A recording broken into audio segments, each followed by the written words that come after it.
Welcome, everybody, to Survive in Advance on the Grizzly True Sports Network. I'm your co-host for Survive in Advance, Mike Goodpaster. Right now, I'd like to welcome in my other co-host, member of the 1981 national champion Indiana Hoosiers, Steve Risley. How you doing, Steve? Soggy, baby. I tell you what, you guys are in for a licking here coming up shortly. It has been raining for 4 straight days out here, and houses are floating away. Mud is coming down the hill, and but in beautiful Lawrenceburg, Indiana this weekend, when it's snowing 2 feet of ground, it's around about 14 degrees, it's going to be 75 and sunny here. And this is the last day of our rain, and it's moving your way. I didn't even know it was supposed to rain here this weekend, or snow this weekend. Oh, yeah. You got. I think Indy's getting hit a little bit today, and then they're going to get a little bit of a 12-hour break and get this mess we got right now out here for the last 4 days. 4 days of rain out here. It's the apocalypse out here.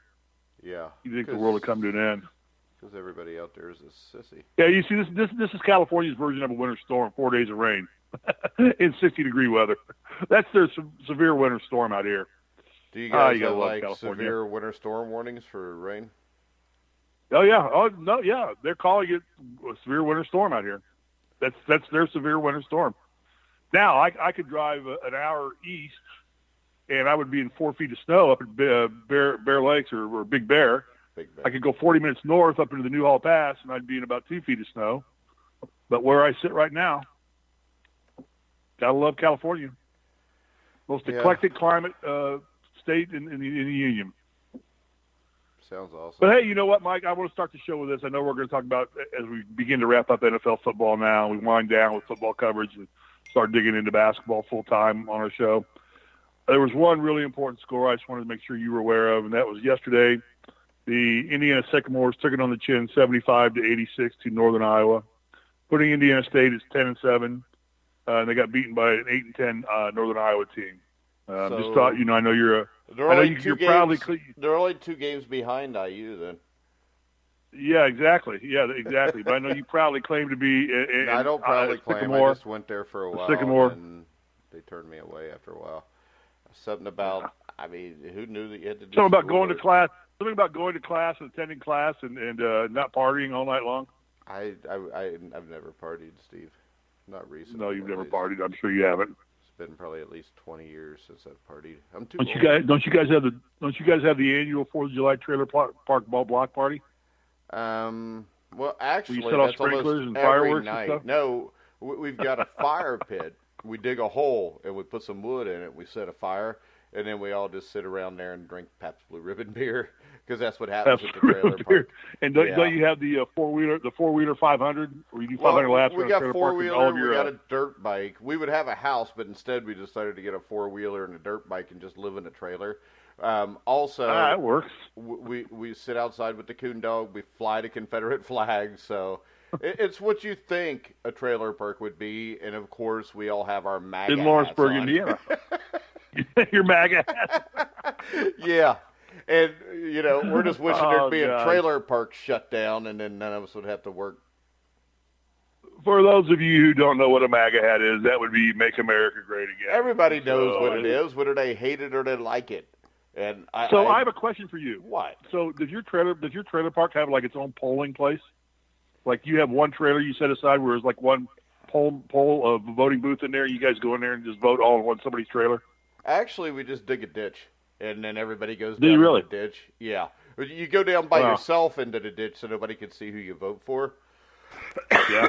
The only problem with that is like 2012, Jim Bob, who actually ended up becoming the Detroit Lions offensive coordinator, he went down there in a torrential downpour and actually drowned to death.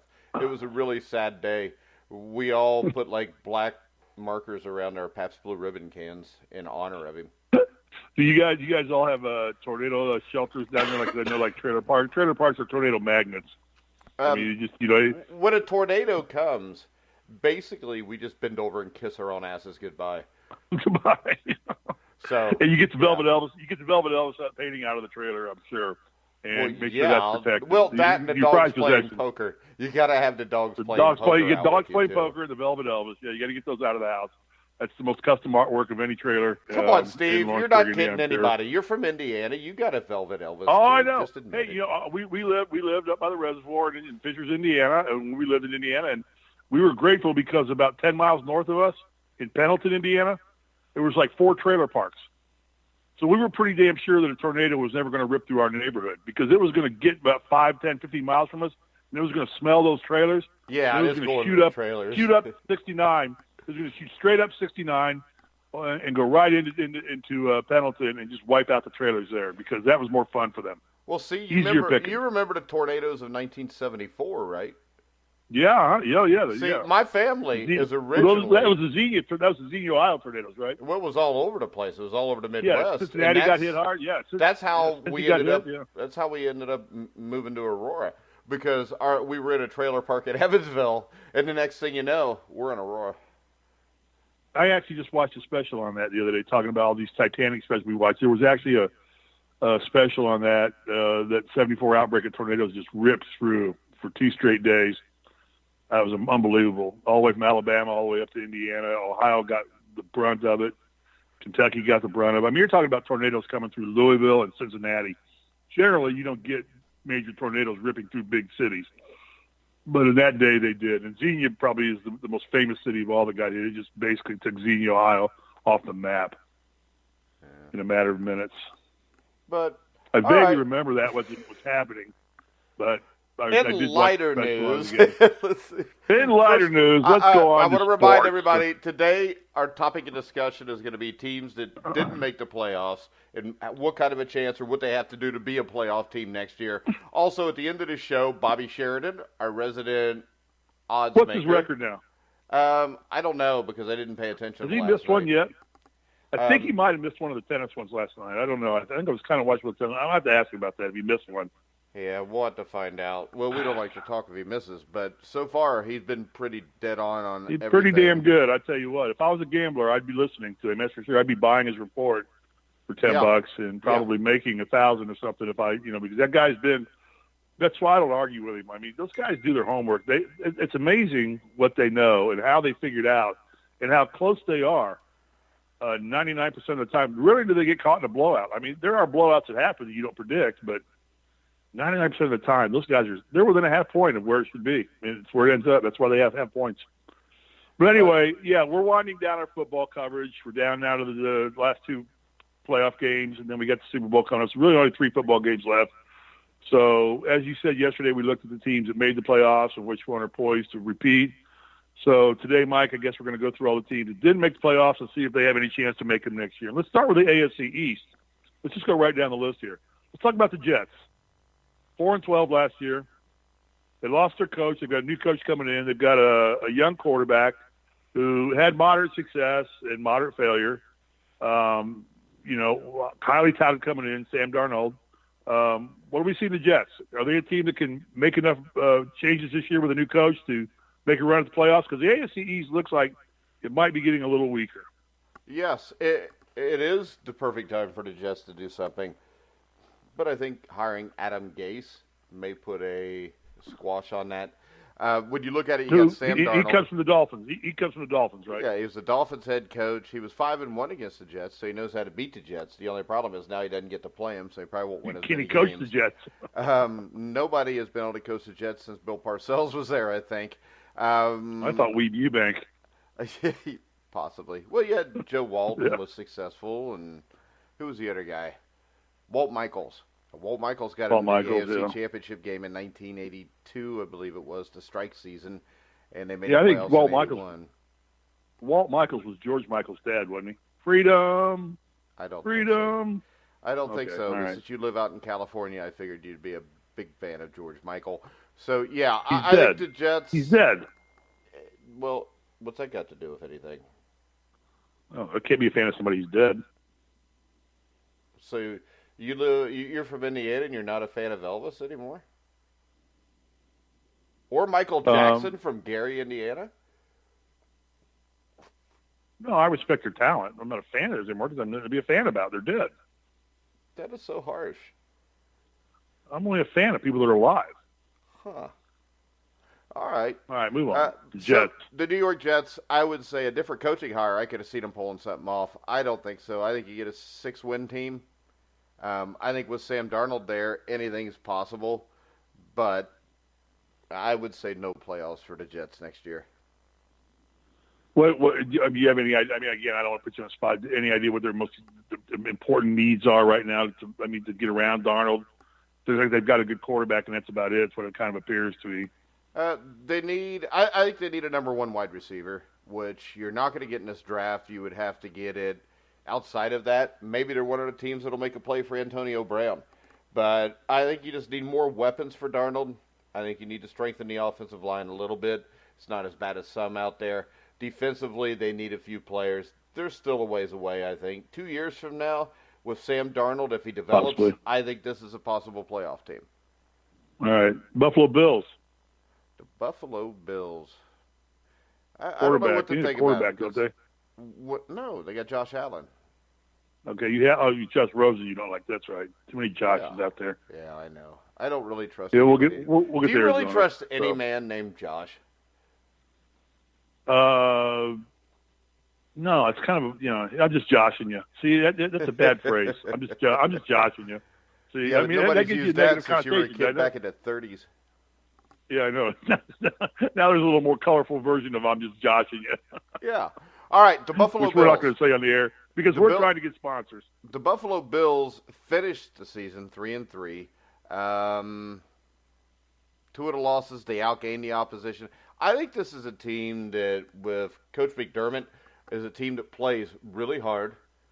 And I admire that about them. I remember watching them, I think it was Monday night or Sunday night football against the Patriots earlier in the year. I turned it on and kept watching it just because they kept fighting and they stayed in the game. You've got Josh Allen who made good strides, I think. My worry here is he didn't show a lot from the pocket, but he didn't have a lot to work with offensively. They need to get him some weapons. Their defense is very good. I mean, with a couple decent free agent signings and a good draft, I think this could be a potential playoff team in 2019. Yeah, they finished 6-10. So, but they seem to be in the hunt in most of the games they played that I remember. They all often got blown out. They were always in the mix, but just couldn't close the deal. Okay. All right, how about our boys the Dolphins? They were 7-9. They were up into the playoff hunt until the very end. They lost their coach and gave him to the Jets. What's the prognostication for the Dolphins this year? Can they take that next step to get themselves into the playoff? They showed some great play early on in the season. I mean, they were doing well early, and then they started falling off, as many teams do, as injuries mount up and they can't recover from those injuries. Well, Tannehill, is Tannehill their coach? Is Tannehill their quarterback in the future still? I don't think so. I think they're going to try to draft a quarterback, which we will address on thegrillytruth.net on Sunday with our most recent NFL mock draft. This is a team that the roster is horrible, and I'll give Adam Gase that. He had nothing to work with here. I think they're a ways away from being a really good team because there's just so many holes on this team. Roster was terrible. I don't think it can be fixed in 1 year. I'm not a big fan. I think Brian Flores, the New England defensive coordinator, is going to be the head coach there. I don't see Miami doing anything next year. Okay. All righty. All right, let's go out to the AFC West. Our beloved John Gruden and the Oakland Raiders, who traded away the farm to everybody for every player that they had of any consequence to get draft picks. Is he a genius or an absolute idiot? It's according if he picks the right players. If he picks the right players, he's Jimmy Johnson all over again. If he doesn't pick the right players, he's Mike Ditka all over again, like he was in New Orleans, and he gets fired in the next 2 or 3 years. They hired Mike Mayock as the general manager. Actually, I think that's a good hire. Everybody says he's an ESPN guy, but I think he does know player personnel. I think he played in the NFL for a little bit. They got Derek Carr at quarterback. The question is, are they going to keep Derek Carr, or are they going to move him also?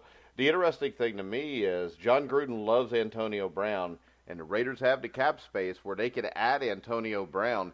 And with the amount of draft picks they have, with a good draft, I could see this team being competitive maybe next year and possibly a playoff team 2 or 3 years down the road.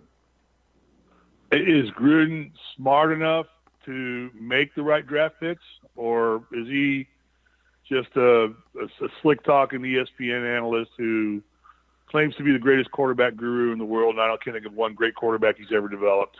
Because he hasn't. He had Rich Gannon, who was 30-something years Oh, old. there you go. His best season Yeah. under him. But he floundered in Tampa Bay with failed quarterbacks after failed quarterbacks.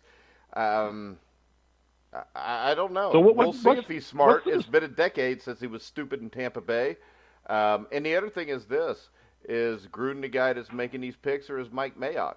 If it's Mayock, maybe they have a chance to build a roster that he can win with. If it's Gruden, I have my doubts. If you look at the draft they had last year, I had my doubts with a lot of those picks, and I think those doubts came to fruition once the season started. Do we know roughly, and I don't want to pin anybody down to because I don't know the answer to this, do we know roughly how many first-round picks the Raiders have this year?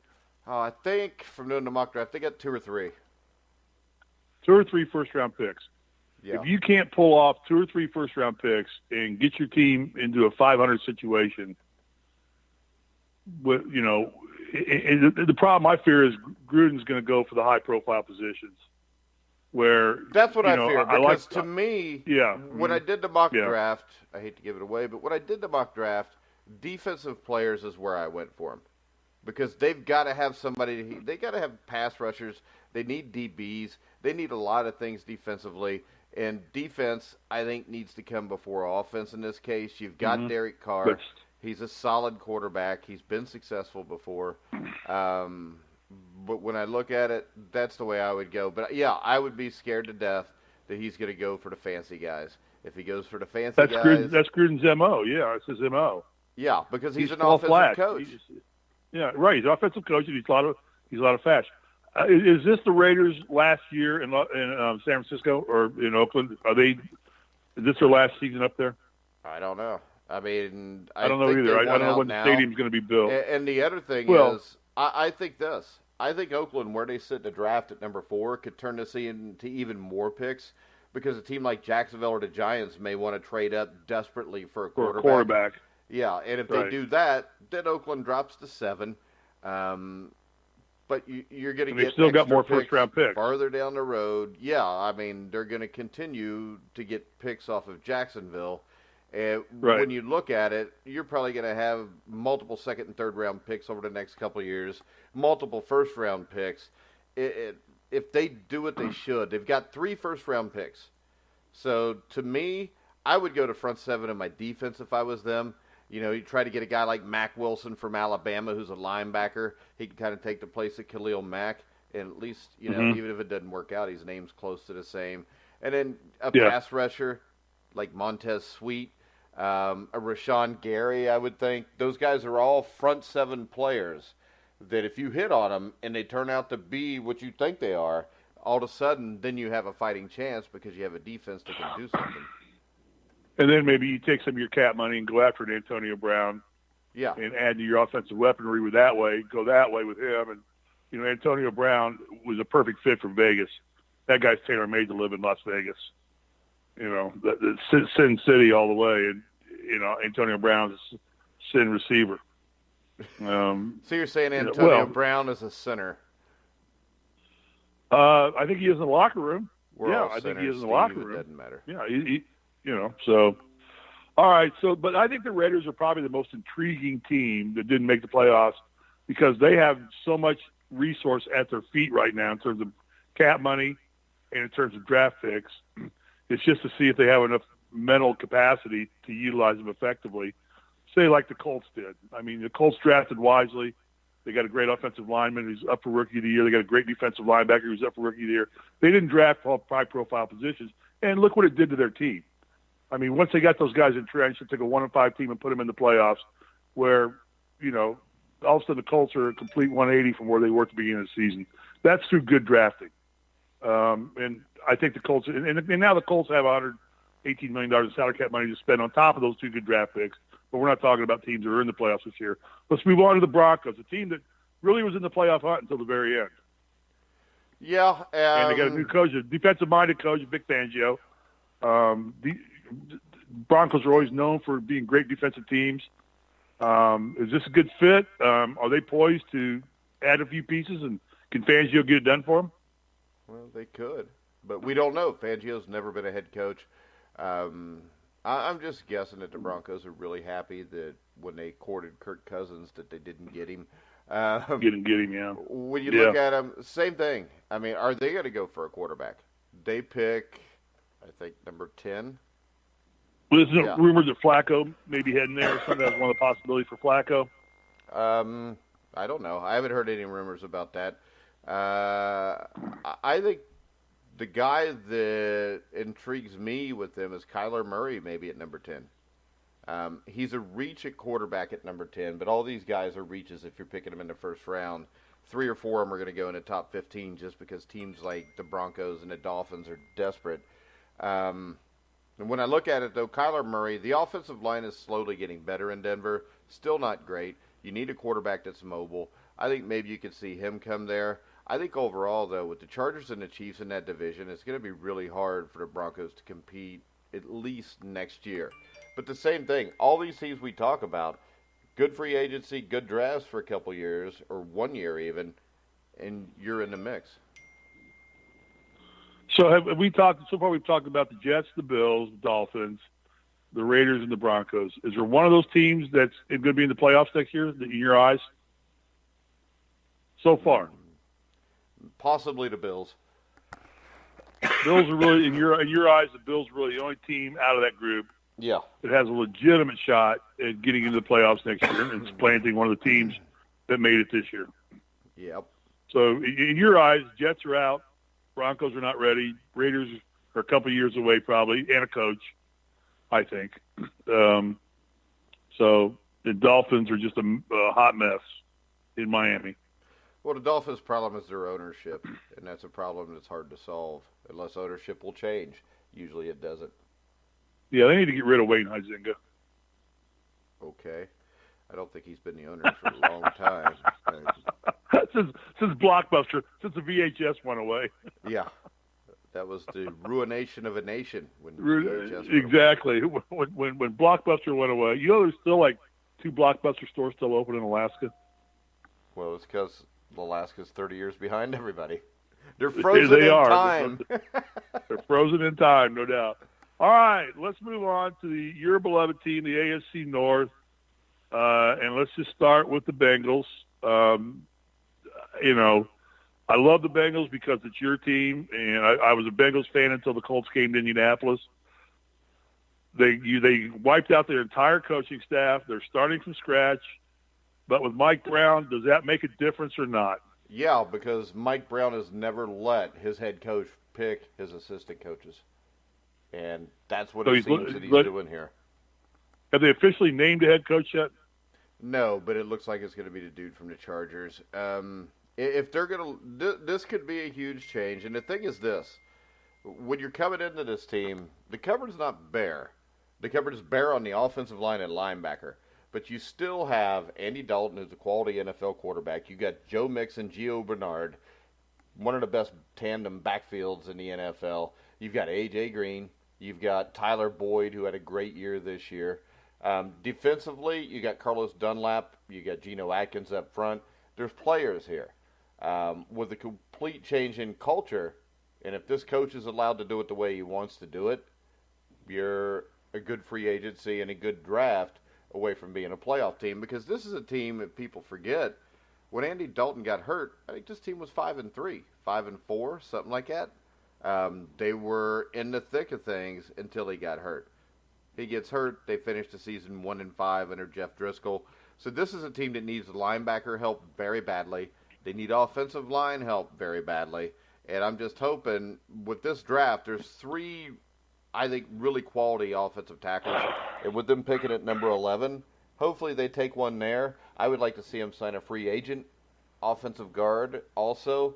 And then you've got Billy Price, who was not very good this year, but he was a rookie at center. Because right now, the center is bad. One guard is awful. The other one is average. Both tackles suck.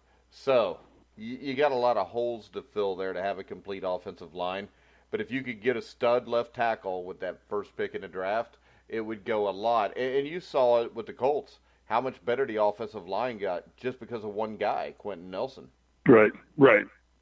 Well, So, Ryan Kelly was already there too, and Costanzo's an established left tackle. I mean, he's not a dominant left tackle, but he's been in the league long enough to know how to play that position. So he made a good offensive left side, a great offensive left side. well, he made a very good center a great center. Let's put it like that. Mm-hmm.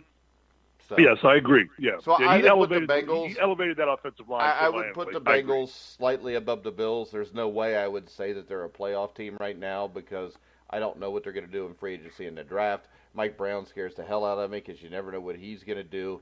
And at any point, everything could fall apart if he gets a wild hair up his butt. So I would say so far out of the teams we talked, I would think the Bengals would have the best chance. But there's no way I would say they're going to be a playoff team next year. Would it be fair to ask you this and trying to be as objective as you can? I know it's hard because I know I'm that way about the Colts too, so I get the fact that I it's have your no team. problem being objective with my team. Were the Bengals probably the most underachieving non-playoff team in the NFL this year? No, because Okay. when you eliminate, you got to remember after the 5-4 start, Andy Dalton goes down, AJ Green goes down. I mean, basically, there was 20 guys on injured reserve over the last month of the season. Hard to win that way. Fair. And it's really hard to win with a coach that's not very good and a coaching staff that's not very good. So in the end, I don't think they underachieved. I think they were a 6-10 team when you look at the roster. So I think they did what they should have done. They sucked. Are you talking about looking at the playing roster or the coaching roster? Both.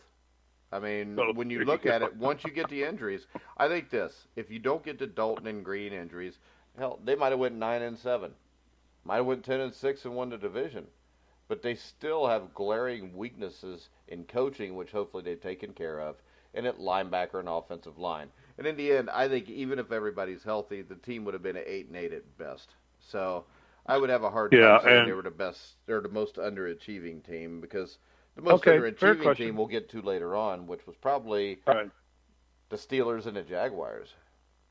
Yeah. Okay. Yeah. That's a good point.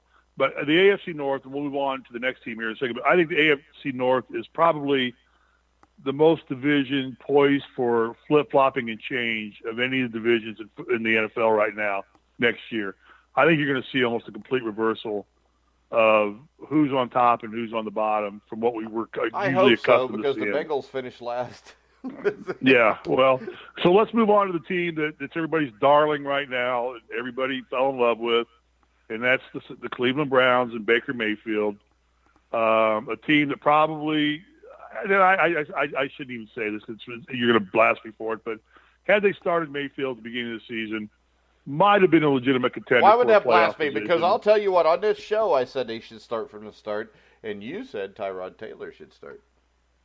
I don't think I never think I said Tyrod Taylor should start. All right, I'll pull the clip up.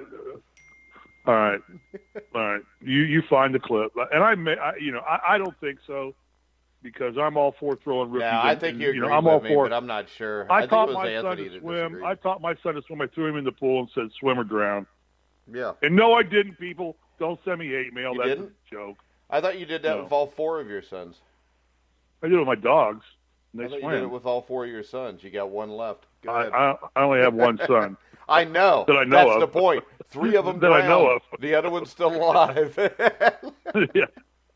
The Browns, are they favored to win the AFC North next year? Are they the team to beat in that division right now? No, there's no team to beat in this division because all 4 of these teams have enormous issues.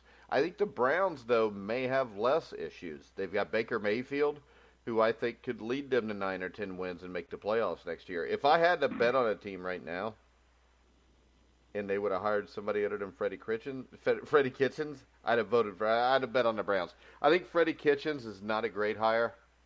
I don't think it's necessarily a bad hire. I just think this. In the end, this Sean McVay crap is going to end up destroying the NFL. Because he's young buck coaches coming in. And there's not that many. If you look at it before, coaches under 40 usually failed to guys like Dave Shula. Now, you'd get a guy like Bill Cowher every once in a while who started at 32 or 33 that worked out. But I think there's being too much played into, well, he's young and he's innovative. Innovative to me is not splitting out 5 wide receivers like everybody else, just running an offense like that. Because I still think this. When you look at the New England Patriots, they can line up and pound it down your throat. You look at the Saints, they can too. They throw it. So to me, the Saints and the Patriots play football the way it used to be played. I think the Rams do too. And they've got Sean McVay. But Sean McVay knows he's winning by running the ball. He's smart enough to know that. A lot of these guys don't. Kansas City, I think Andy Reid's biggest fall has always been the fact that he didn't depend enough on his run game. So, all right, back to the Browns. That was Are they a playoff team next year? I think this. I think that out of every team we've talked about, they're the most plausible to be a playoff team. And, yeah, as long as they don't screw up the draft and Freddie Kitchens is at least an average coach, the Browns should win this division. Why, Mike, why didn't they just stay with the interim coach that they had? I think who was their interim coach? Greg Williams. I don't know. I mean, he was 5-3. Why didn't they just, I mean, the team responded to him. Yeah. The minute that Hugh Jackson left, that team did a 180 turnaround, started playing with enthusiasm, started playing to win. They got fun to watch. That team just they went 5-3, I think, after going 2-31 or something the last 2 years. They go 5-3 in the last 8 games. Why don't they just stay with this guy? Well, and they bring in another assistant in from that exact staff, and boot Williams out. Did Williams leave? Is he gone from the? Yeah, Browns? I think he's now the defensive coordinator for the Jets, which was a good move by the Jets. But I think the Browns could be a playoff team. It just worries me. It's kind of like saying the Bengals are a playoff team because every time it seems like something is moving in the right direction for those two teams, the bottom drops out. All righty. Let's move on to the biggest team in turmoil in the NFL right now, the Pittsburgh Steelers. They've got crap flying every which way but Sunday. They got a running back who's disgruntled, a wide receiver who's a jerk, a quarterback who is aging and old and has possibly a bigger jerk than the wide receiver. A bigger jerk than his wide receiver. Listen to the radio. Listen to his radio show. If you listen to the Exorcist radio show, you got to question that because they played excerpts from the comments he made about Antonio Brown and about other teammates, and you got to wonder if Roethlisberger is maybe staying 1 year too long. I believe he's probably got 1 or 2 more good years left in him. I believe this. But I believe a tiger very rarely changes its stripes. I just think that tiger used to throw less interceptions and more touchdowns and used to win more. Right. So people just kind of ignored it. Ben Roethlisberger could be the problem there. And I'll tell you what, if I'm in Pittsburgh, I talk to Antonio Brown, Le'Veon Bell, get them to stay, and I go get Joe Flacco if I can, or Nick Foles. Why wouldn't you? I mean, what is the bigger loss here, Antonio Brown and Le'Veon Bell or Ben Roethlisberger? Ben Roethlisberger is near 40 years old. Antonio Brown and Le'Veon Bell are in the prime of their career. Right now, if you change the culture of this team by changing the quarterback, you're cutting out the biggest part of the bad spot on the Pittsburgh Steelers. You keep Bell and Brown happy. You go out and you get Nick Foles. Nick Foles could roll with these dudes and win a lot of games. So could Joe Flacco. Yeah. And you know what? This team is right up Nick Foles' alley, too, because Pittsburgh still generally is pretty much a fairly blue-collar team for the by and by of it. They still play grunt football. This team fits into any quarterback because if you've got Bell and Brown, you have maybe the best receiver and running back in football. They've got a hell of an offensive line. Now, my big question is here, I think they lost their offensive line coach, Mike Munchak. That's going to be a killer because he's a guy that took a guy like Villanueva, who was not a very good player, turned him into a Pro Bowler. He had DeCastro, who they drafted a few years back, who seemed to be a bust. When he started being coached by him, everything changed around. So losing your offensive line coach for the Pittsburgh Steelers, I think, could be the biggest loss here that nobody's even seeing. I think the Steelers team's in trouble. I don't think Mike Tomlin's a very good football coach. I think he's proven that. I mean, he went to a couple Super Bowls, won one with Bill Cowher's guys, but since it's been his guys the last almost a decade, they can't get to the Super Bowl. So I think the Pittsburgh Steelers, you can stick a fork in them, they're done. So, and that was my next question. We kind of semi-answered it. Tomlin an asset or a liability to this team right now? I think he's a liability because anytime you have a team with internal strife like this and it is not taken care of, it's not taken care of because the head coach didn't take care of it. He's an emotional guy. I think he's what you call a player's coach. But sometimes that's not always the best thing to be. Sometimes you got to put your foot in somebody's ass and say, hey, it's not the way we're going to act here. And it sounds to me like there's two guys there, in Brown and Roethlisberger, that needed to be done with. Yeah, in the end, from listening to all the stuff, because, I, as a Colts fan, thought, man, Antonio Brown with Andrew Luck and with T.Y. Hilton, what a great fit. But, do you want the cancer? But really, is Antonio Brown a cancer? Yeah. Then Le'Veon Bell. He but do is. you want to invest that kind of money? You want to take that much cap money to get him?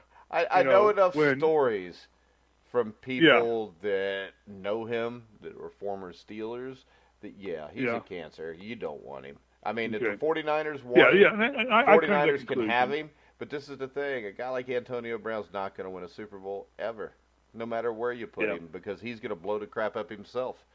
And Ben Roethlisberger, he just needs to that's why disappear. my end point was it just seems like a lot of this problem with the Steelers is Roethlisberger running amok. I mean, not really being an Antonio Brown, just running amok and kind of being a diva. I almost see Roethlisberger it'd be awesome now as a diva. if all of a sudden Bill Belichick offered up his entire draft for Antonio Brown. Would you like to see Antonio Brown with Tom Brady? Because I bet Antonio Brown would fall in line then. Yeah. Oh, yeah, of course they would. Yeah. Tomlin has no Belichick control. So the only chance you have to go is someplace where the head coach and the GM have control of their team. I don't think San Francisco is that either. I mean, there's very few places like that anymore. But, all right. So we're moving to the AFC South now? AFC South. Let's talk about the Jaguars. And my feeble mind says, and I don't know how decimated they've gotten, but at the beginning of the year, they were one player away from being what we all talked about as a potential Super Bowl contender at the beginning of the year. Or maybe you didn't. I know a lot of us said, because of the success they had the year before, taking New England to task. But we knew their quarterback situation was horrific. Are they still in that boat? Are they still just a quarterback away, or have they dropped off enough now that they've got to start rebuilding again? Being a quarterback away is a huge thing now because there's not many guys out there that can put you over top. Exactly. But, there's a Flacco out there. There's a Foles out there. But are they going to do that, or are they going to draft a quarterback? Because if they draft a quarterback in the first round, their failures, Doug Marrone will be fired, Tom Coughlin will be fired. Their only chance here is to get a Nick Foles. But even with a Nick Foles, I don't think Doug Marrone's a great coach. I don't even think he's a good coach. And I think that's because he lacks character. When you watch what he did with the Buffalo Bills, he turned them into a 9-7 team, and then he tried to play that and go somewhere else. Didn't work. He didn't even coach for a year because of it. I think the Jacksonville Jaguars are doomed until Doug Marrone is not the head coach anymore. But quarterback away, but that's a big spot to fill. Isn't Jacksonville a team poised? I mean, if they draft a quarterback, 5-year development plan on a quarterback to get him to where he's really Super Bowl worthy, unless you're a Patrick Mahomes or somebody like that who's just a phenom. But you cannot draft a quarterback in the top 10, which is probably what they're going to do. You can't draft a quarterback in the top 10. It's a 5-year project. All right, let me finish my statement here. Jacksonville is a team poised, ready right now. They need a right now quarterback. So is it smart to draft one, or is it smart to go buy one? Because they're a team that we all think, they've got most of the pieces in place to jump up and contend for the AFC South. I think their talent's overrated. I think the talent's overrated. I think Leonard Fournette is a guy that seems to be hurt all the time. Wide receiver-wise, they're decent. I think this is a team that just got hot at the right time last year, and that's what happened. It happened a couple years ago with the Dolphins. They get hot at the right time. They slip into the playoffs. Everybody thinks there's going to be something. Then the next year they come out and they tank. So the Jacksonville Jaguars, to me, need more than a quarterback, but they definitely need a quarterback. Definitely. Tennessee. I think anytime you've got a coach like Mike Vrabel, you got a shot. I like Vrabel. I don't think this is an extraordinarily talented team, especially up front. Offensive line-wise, they need help. So hopefully they address that. They need a better backup quarterback, especially if they don't fix the offensive line. And Mariota's shown a tendency to be hurt. So you got to have a good backup quarterback. The offensive line has got to be strengthened. He needs another receiving threat, and I think they need to add some DBs. I think this is a team with Vrabel. It wouldn't surprise me if they went 9-7 and slipped into the playoffs. But overall, I don't think this is a playoff team. But like in Tennessee, kind of in the same boat that Denver's in, you're looking at a revitalized Colts. Tennessee's in better shape. But you're looking at a revitalized Colts team that's got a bunch of cap money and made a bunch of good draft picks, and they've got a rebuilt quarterback. And you got Texans who are probably the most talented team. Texans are probably still the most talented team in that division, by top far. to bottom. The only problem is you were missing two of your main weapons in the playoff game. Right. So is it for the Tennessee is just a spot kind of like Denver where there's just looking what's the top of them, there's just not going to be anywhere to go. No, this is the thing. With Tennessee and Houston, they're two teams that if you could find a quality lineman in the draft and a quality lineman in free agency, both of those teams could be better than the Colts. The Colts right now are a better team than the Texans and the Titans because their offensive line is really good. The Titans and the Texans' biggest weakness is the offensive line. It is hard to win in a playoff situation with a weak offensive line, and it's hard to get to a playoff situation with a weak offensive line. Now, that'll tell you how talented the Texans were and how good Deshaun Watson is. The fact that offensive line, where he got sacked 62 times, he got them to the playoffs, though. They won 11 games. Right. So when you look at that, I mean, I think it's going to be hard for the Colts or the Titans to unseat the Texans if the Texans can upgrade the offensive line. If they don't, then the Colts win the division. And then the Titans are still there. I mean, the offensive line is the key to this division because when you look at these quarterbacks, Mariota and Watson, it's going to be hard to keep them healthy. I mean, it was hard for Andrew Luck to stay healthy when the offensive line wasn't very good because you're constantly getting hit. So the whole key to this, right now going into next year, I would favor Indianapolis to win the division. But the Texans upgrade the offensive line, and it doesn't have to be we're as good as the Colts. It just has to be instead of giving up 62 sacks, we're giving up 25 or 28 sacks.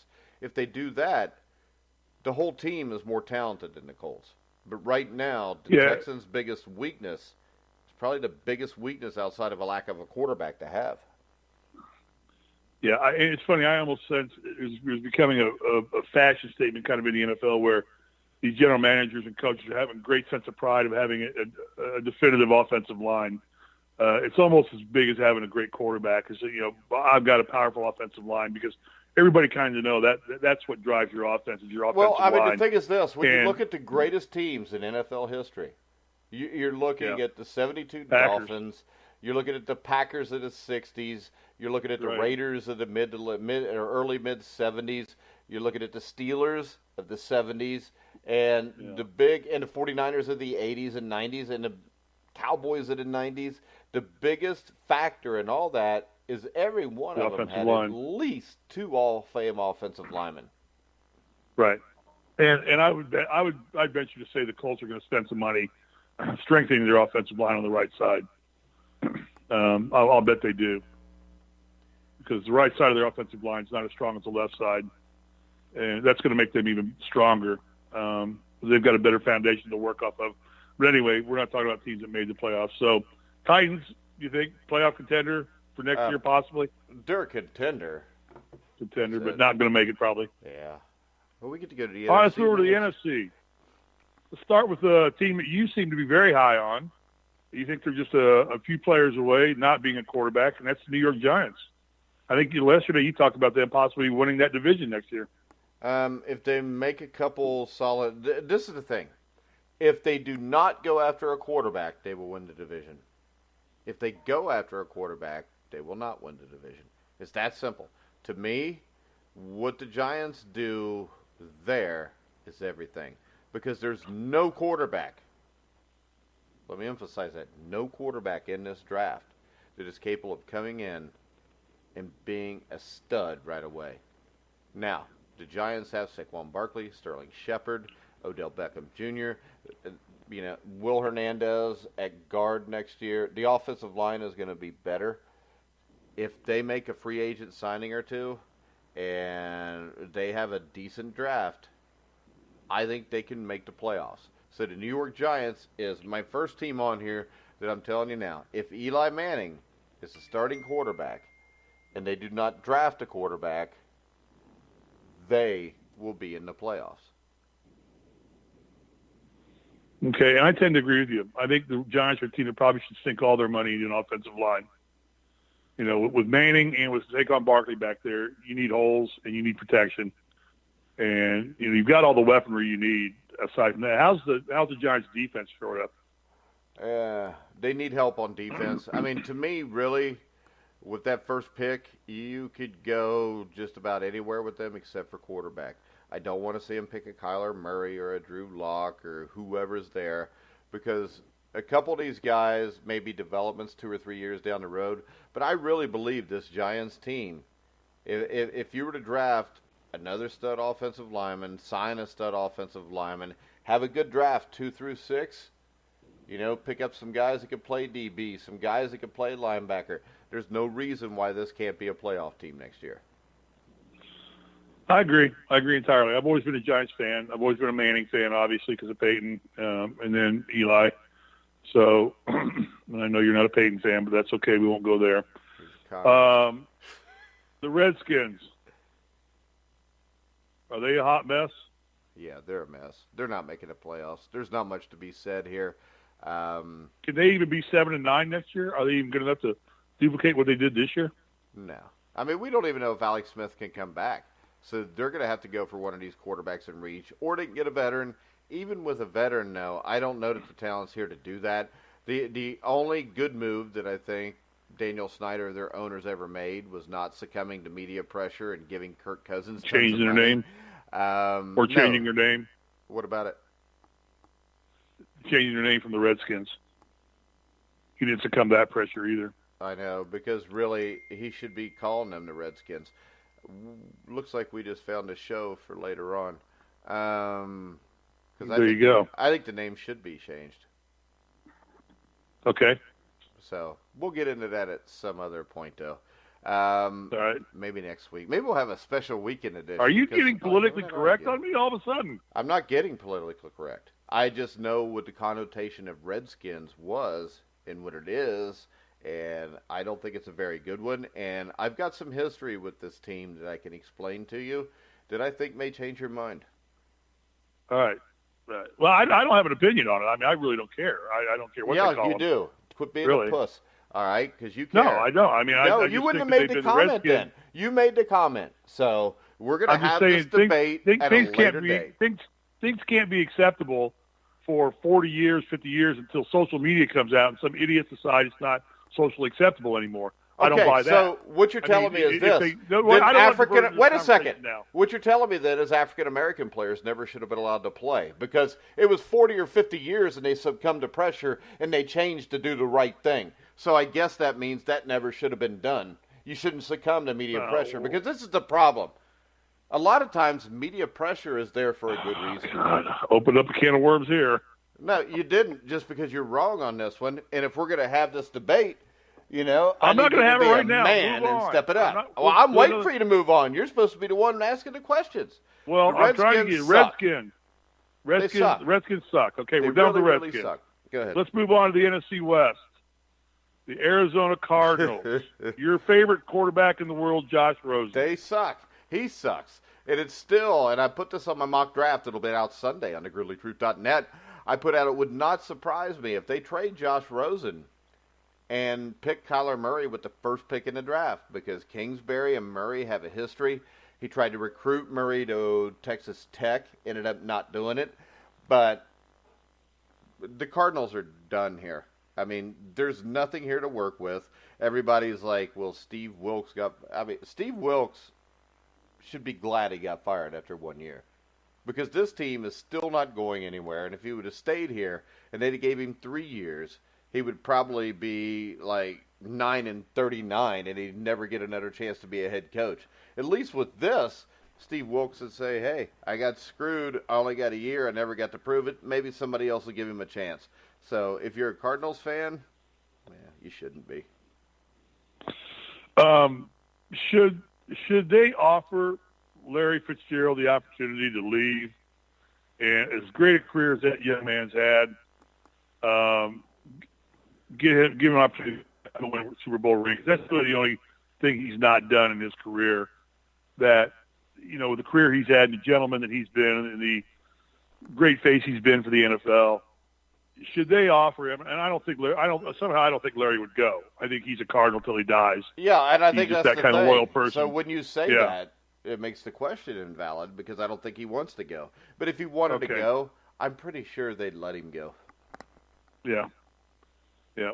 I mean, if anybody player you ever pull for to get a ring out of this, he is this. He is one of the 3 greatest receivers I've ever seen. He may be the greatest. Mm-hmm. And the thing is, out of every Arizona Cardinal that's ever wore a uniform for the Cardinals, he's the greatest.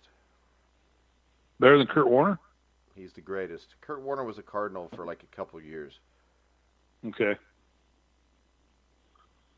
But didn't Kurt Warner won a Super Bowl with the Cardinals, didn't he? No, he didn't.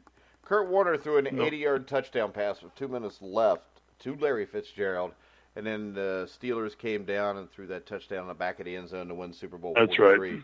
Kurt Warner won the Super Bowl with the Rams. That's right, he did. You're right. I tell you, this gets very frustrating to me to have to educate you and hold your hand on every show. But go ahead. I tell you, if it's not NASCAR or golf, I'll bury you in NASCAR and golf. Yeah, but then that's the thing you ever want to talk about. Maybe because because unlike me, you avoid sports you don't know shit about. I sit there and say, okay, I don't know crap about football like you do. I do not even justify something I don't know about but being a you're sport. Not a true sportsman. Wait a second. No, you're not a true sports fan because of this. We did a NASCAR show once because you whined and cried about it. Every Survive Advance that's ever been done has over 5,000 listeners to it, except for the NASCAR episode, which is stuck at like 520. Right. Well, you know what, Mike? You got to forge some ground. You got to spend money to make money. We gave it a feeble attempt one time, and I'm not saying it was not a feeble attempt because if it was a feeble attempt, you don't know anything because you ran the show. Why would you make a feeble attempt, Steve? Because people don't equate us with those sports because we never talk about them. So the NASCAR people don't come on looking for us like the football people do, like the basketball people do. Well, you know what? And I'm just saying, if you're 100% sure we could get all 4 NASCAR fans to listen to the show, we'll do it again. No. Here's the deal. The deal is this. I'm willing to stick my neck out and talk to you, who's a genius about football. I'm not. I think I've asked some pretty good questions so far in this show, and I've gotten some good dialogue out of you. But you couldn't hold my jock in NASCAR. You couldn't do what I do with NASCAR. You won't even venture there. At least I'll venture into your field. You won't even venture into my field. Because this is the thing, Steve. Move on. You're a freaking Colts fan. You watch the NFL. So you could have a conversation. I don't watch NASCAR. You know why? Because they put it on the same time the NFL's on. If you run an all-encompassing, the Grueling Truth Sports Network, you should watch the NASCAR because it is a sport. I don't think it's a sport. The car does all the work. Jeez. Yeah, Yeah, because Jeff Gordon is an all-time great athlete. 200 miles an hour. 5'6", 110 pounds. 2 inches away from you, and you got Danica Patrick on the track somewhere. There, exactly. You have Danica Patrick in the biggest NASCAR race of the year. Show me one woman that could play in the Super Bowl. Well, that's pretty racist and sexist right there, buddy. That's not racist and sexist. You're breaking some ground right now. Number one. Move on. Wouldn't we have to talk about race for it to be racist? Danica Patrick. And there's nothing wrong with this because women physically can't compete with men and play tackle football. I'm not being careful. Be careful. All right. So I got to be careful stating something as being true, and it's never, ever freaking happened. If it happens, then I'm wrong. But it hasn't happened. Last year we had never had a number 1 seed getting beat by a 16 seed either. Oh, don't ever say nothing. Yeah, but you know what? Happened. The number 16 seed physically was the same as the number 1 seed. Okay, all right. Let's go to the 49ers. No, You I should don't you like should them. you should learn something about NASCAR. It's a sport. Yeah, whatever. It's a pretty grueling I sport. used to watch it. Oh, it's grueling. Well, hell. So's running an ultra marathon, but I don't watch that either. No, that's pretty grueling too. You know what? They don't take 45 seconds between every play and run in and out. Oh my God, I ran 2 running plays up the middle. I got to go sit down and get some oxygen. Yeah, because Excuse me, nobody's Saquon hitting Barkley, them. get your ass You in there know and play what? football. If you stick one ultra marathoner, and I'm sure this will be sexist and racist, male or female, at fullback and run them up the middle on a dive and let Aaron Donald hit them, I bet they're not going to continue. I bet they're going to come out of the game, probably on a freaking stretcher. Of course they would. That'd be like Of me course. going up against So Muhammad Ali it's a and trying stupid boxing. comparison. He'd kill Just me. admit it. You just made a stupid, asinine No, comparison. I'm saying- You will mark it down. That's 4,573 in the last 3 weeks. All right. The 49ers. Um, Garoppolo, can he lead this team? Can he get healthy? Can he we lead don't this team know. back? I mean, he was hurt. Amari You Cooper got- go to San Francisco? That's the rumor. Or not Amari Cooper, Cooper. Antonio Brown said he wants to go to San Francisco in one of the tweets I've read. Well, I can tell you this. I don't think Kyle Shanahan is a great football coach. I don't think John Lynch is a very good GM. I think they've had some rough times in the draft. They have picked some great ones like Matt Breida, but there's been other guys they've missed on in the first 2 rounds. I think the 49ers are a definite threat to make the playoffs next year. It's just going to depend on what they do in the offseason and who they sign. I think there's still plenty under the cap so they can bring in some players. I think defensively, especially, they got to step it up a little bit in the secondary and linebackers. I think this is a team, though, with a healthy Jimmy Garoppolo, could be a playoff team next year. I wouldn't sit here and solidly say they're going to be in the playoffs, but I think that there's at least a 50-50 shot they'll be there next year. And I think yesterday you said the Seahawks were one of the teams you thought would fall out of the playoffs. Yes. So the Rams are solid in the playoffs. They're not going anywhere. Hey, I don't think think this. I think if Jimmy Garoppolo is as good as I think he is, they could challenge the Yeah. Rams next year. But Okay, but then can he stay healthy? that's only going to happen if the Seahawks fall off, which I think the Seahawks are, they're a one-player team right It's now. according to what they do in the And draft.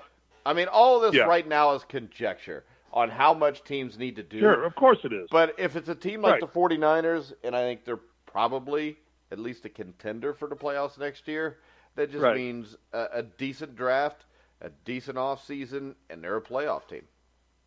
Of course, it's all conjecture. Exactly. We don't know what kind of trades are going to happen, how the draft's Yeah. going to go. But that's And what's thanks fun for having about it. Thanks for having me be part of the mock draft. I appreciate that. Yeah, like you could do a mock draft, Steve. It took me a month to get you to send in your college basketball top 25. Because I don't believe in those polls. They're idiot polls. Only idiots read those things. Only idiots participate in those things. I hate to tell you this. Well, but, it's nothing hey, more than somebody's Steve, opinion. Steve, a mock draft January the 17th is the same damn thing. A mock draft the Right. day of the draft is the same thing. It's just all conjecture, and it's fun. And you hate conjecture and fun. You just want to be a grumpy old man all the time. I don't hate fun. I don't conjecture is fun to speculate, but I'll tell you right now, everything we're doing today is nothing more than speculation and our opinions. Yeah? And So? we're not geniuses on this by any stretch of the imagination. Whatever. Go ahead. We're just speak telling for you what we yourself. think. What do you got next? Let's go to so the 49ers, I think they're gonna have to get by the Seahawks.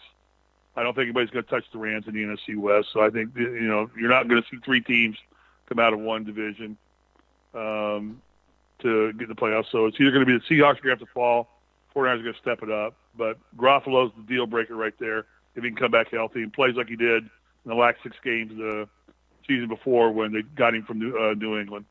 All right, let's go to the NFC North, kind of another hot mess division. Bears probably took a hit by losing Fangio. Let's start with the Lions. They just still a disaster. The Lions have been a disaster since Bobby Layne was the quarterback there. Right. I don't think Matt Patricia's the right guy to get the wins. I feel sorry for Matthew Stafford because I think he's a quarterback that will always be underrated because people look at what he did on the field, and that's how you're supposed to look at it. But he didn't have much to work with in Detroit. They need a linebacker desperately. They need a couple linebackers desperately. They need a pass rusher. This is not a playoff team next year. Okay, agreed. Packers, I don't see the Packers going anyway. I really think the Packers are going to just flounder until they get rid of Aaron Rodgers. Or let him be the head coach. Well, all I know is this. The fact that they allowed Aaron Rodgers to start their last regular season game was an absolute disgrace. He never should have been on the field. There's no reason you want to risk him. It wouldn't have surprised me if they would have hired Jeff Fisher to be the head coach. Yeah, probably would have been a good move. Yeah, the Matt LaFleur thing. It would have fit. The Matt LaFleur thing, I think Aaron Rodgers still runs this team. I think the Packers, as long as they have Aaron Rodgers, and as long as this division is not very good, and I don't think it is very good, I think you got a shot to make the playoffs, but I don't expect it. But don't they have to wrap some people around Rodgers? I mean, it seems like they've lost a lot of support players, a lot of other. In this division, I think the Bears are going to drop off. I still am not convinced on Trubisky. Yeah. And you change the defensive coordinator, which could hurt that. The Lions suck. The Vikings have not lived up to what they should be. I mean, roster-wise, the Vikings are the best team. And I'm sure that's probably where you're going next anyways, right? Yeah, the Vikings, yeah. So let's talk about the Vikings. Yeah, and the Vikings are a well-coached football team. Highest paid quarterback in the NFL. Yeah. $30-something million a year. Ridiculous. Yeah.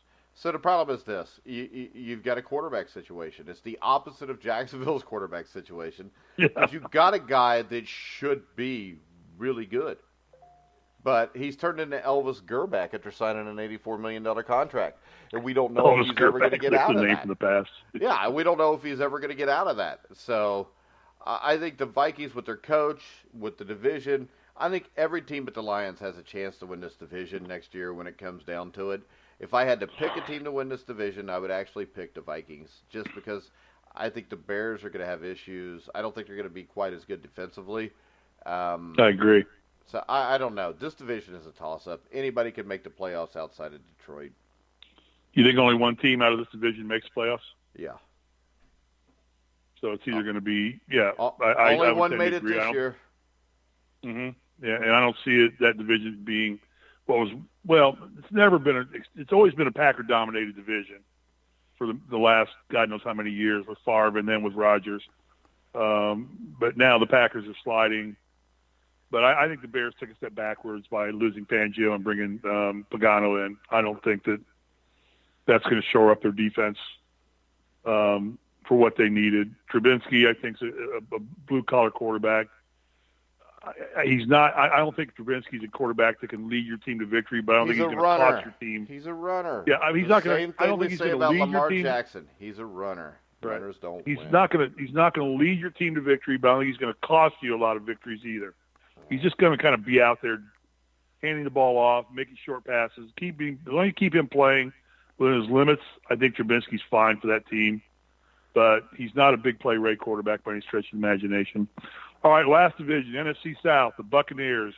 Bruce Arians, new coach, good marriage between him and Jameis Winston. Is that a good fit? Are they a team that's going to make a move? I don't know. Do they have enough? I don't know that any team's a good, or any coach or team's a good fit for Jameis Winston. But if anybody can make this work, I think Bruce Arians is the guy. He's the guy that helped develop Big Ben Roethlisberger. He was in Indianapolis with Andrew Luck. It's not like he's John Gruden. I think this is my upset. I think this team makes the playoffs next year. I think the Tampa Bay Buccaneers are a playoff team. I think the Cleveland Browns are a playoff team. But this Bucs team really intrigues me because there is talent there. They got some top wide receivers. They need a little bit better in the running game. They have to improve the offensive line. Defense, they need some pieces here or there. But I think Bruce Arians, with the guys he's hired as his assistants, he's got Todd Bowles as defensive coordinator. I think Bowles is one of the top 3 or 4 guys to do that job in the NFL. So I think the Bucs are a playoff team next year. Do they use Ryan Fitzpatrick as trade bait and get something Fitzpatrick for him? Will be gone. And this is the thing. You think he'll be gone? Let's get rid of him? just go ahead and let's carry this on Right. into Carolina. Because Carolina played Cam Newton at the end of the year when they shouldn't have. He was hurt. He had a shoulder injury. Their owner the other day talked about, Cam may even have to sit out next year to be able to ever have him back to where he was. If they do that, Ryan Fitzpatrick is the perfect guy to go there for 1 year, keep him competitive. And, I mean, he's a guy that has went to numerous situations all the way from when he started back in 2010 or 11 with the Bengals. I think it was 2009 or 10, where Carson Palmer gets hurt. They bring him in for the rest of the season.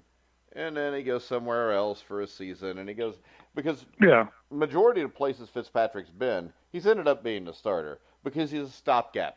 And I think that you could very well see Ryan Fitzpatrick as the quarterback for the Carolina Panthers next year for a year while they let Cam Newton rest, heal, similar to what the Colts did with Andrew Luck, where, you just got to shut him down for a year and see if he can get back to what he was. Because if they continue to play Cam Newton and the beating he takes behind a bad offensive line and the fact that he has a tendency to run too much, I think you may have seen the best of Cam Newton already, and it's only going to get worse from here. So with the Panthers, you got Christian McCaffrey.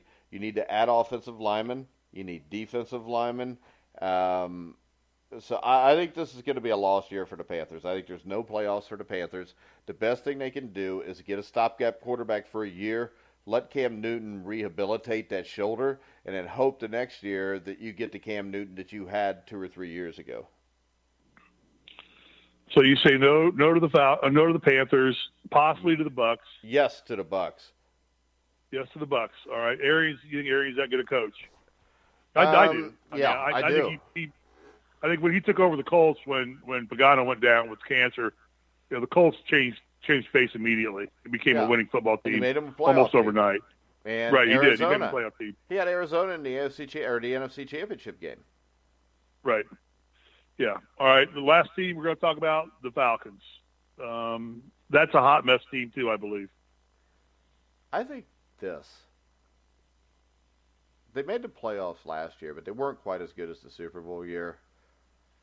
I just wonder that 23-8 lead or 28-3 lead that they blew, if maybe that was just too much to overcome from there on out. I think Quinn's a good coach, but him and Shanahan, who's now at the 49ers, completely screwed the pooch in that game. And when you look at it, my question is, did that take so much out of that team that they can't recover?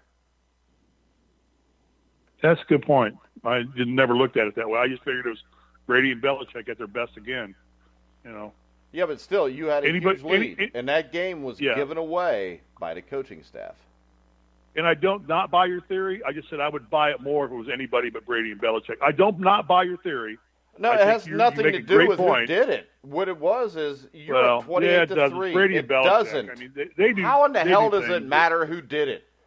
Does it not hurt as much if the Pittsburgh Steelers I'm not sure a lot of other teams could come back from 28-3. Nobody can come back from this. Nobody ever has. If you look at it, Super Bowl 23, the Bengals lose in the last 30 seconds in a game they had the lead in. They thought they had won. The team was never the same again. The Buffalo Bills, after losing the heartbreaking Super Bowl in Super Bowl 25 to the New York Giants 20-19 on the field goal or on the missed field goal, sure, they made the Super Bowl 3 more times, but they were never competitive in the Super Bowls that they were in again. And I think it's really hard the Seattle Seahawks, when they lost to the Patriots on that last interception at the 1-yard line, they made it back to the playoffs a couple years later, but they've never been the same. I think when you get to that point and you lose like that, sure, some teams can overcome that. Very few can, because mentally, you're in the biggest game you've ever played in. You're up 28-3. You're on the sideline. There's only 17 minutes left in the game. It doesn't matter who's the quarterback or the coach of the other team. That game was given away by the Falcons. Now, a lot of that reason was because I think the Falcons still felt pressure to score because of who the other team was. But if they just come out and run the play clock down to 3 seconds on every play the rest of that game, they win the game. The game was given away by the Falcons coaching staff and the way they panicked in that game. And I think that has been too much for them to overcome, and I don't think that it will ever get any better for them until they change the coaching staff. Okay. Fair. So Falcons in or out of the playoffs next year? Or out. Bubble team? Out. I mean, So there's really, a lot of talent there. If it's healthy, they might be able to make a run. I'm just betting that it's going to have to be with a different coach sometime. Okay. But all right. Well, that kind of goes through all the teams that did make the playoffs. So let me ask you this: looking ahead to next season, forget about this year. Super Bowl champions next year, not this year, the next year. Well, if you're making me pick that and bet my money, I'm taking the New England Patriots.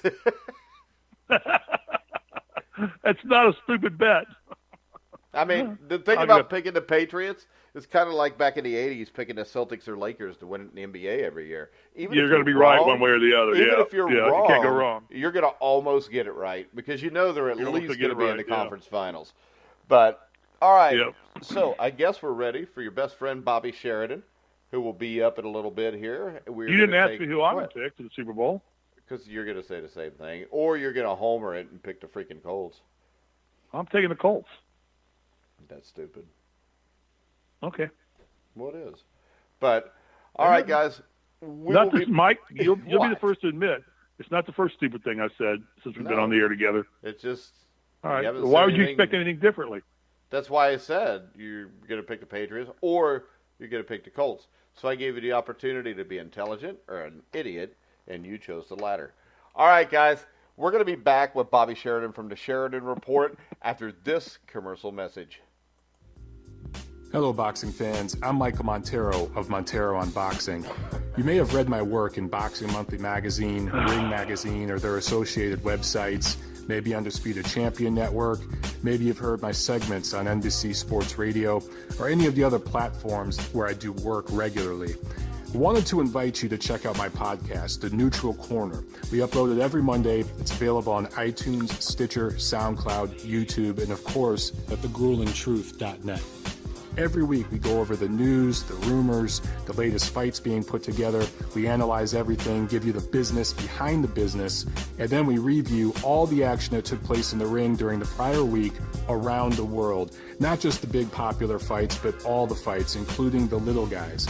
And then, of course, we preview the action coming up this week. Again, Michael Montero, The Neutral Corner, iTunes, Stitcher, SoundCloud, YouTube, and thegruelingtruth.net. All right, guys, we're back on Survive in Advance. I'm Mike Goodpaster, sitting here with Steve Risley, and now Steve Risley's best friend from childhood, Bobby Sheridan from the Sheridan Report. How you doing, Bobby? I'm doing okay. How are you guys this morning? All right. Were we winners last night? Well, on air we definitely were. In the top play, Utah looked pretty impressive last night. Their play-by-play guy is a guy named David Locke. And he said it was their best game of the year. And I don't know. I mean, I just got to go with what he says. But they looked impressive. And so that was a good win for any of you fans that trusted, the analysis on that game. My report, though, dropped the other two games of our three. We lost a tough one with the Magic. That was in overtime. We were getting 4 points and lost by 5. That was a tough one. And then Texas Tech was the basketball college game last night, and we lost that one. They got outplayed at home. So, but when your top play wins, it can't be a terrible day. That's for sure. So let's see if we can get this one in. What's your big one? How'd you do in tennis? How'd you do in tennis? That's all I care about. Well, that's a good question. I was going to address that later. We lost a tennis match. Oh, okay. We'll address it later then. We'll address it. Yeah, we'll address that. We'll address that one later. So the report was actually 1-3, but on air we were 1-1, and the top play did win. I mean, when the top play wins, it cannot be a bad day betting wise if you know what you're doing.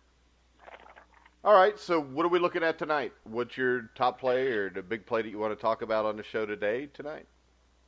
Well, I want to talk about an NBA game tonight. It's not the top play on the report. And it'll probably get people thinking, well, what is the top play? Because I'm going to talk pretty strongly about a game tonight. And that's Philadelphia going to Indiana. And, to me, I think Philadelphia is the better team when I follow basketball and watch it. It feels to me like Philadelphia is a better team. But watch you have it now, to Bobby. Watch it, because I only watch the pictures.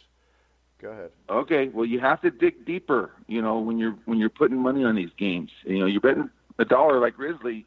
You just pick the Colts, and you don't have to worry about it. But when this is what you do. You have to dig deeper. So let's dig deeper. Okay. 22-3 is the Pacers' record facing teams below 500, and they're 7-11 straight up. This is straight up now against teams above 500. So right there, that gives you an indication of things. Okay, right there. Now let's go even deeper than that. They've played recently here with two of their three best players, Turner and Oladipo, have both had injury issues and have both come back not playing at their best levels as they were prior to. They both have had, spotty games.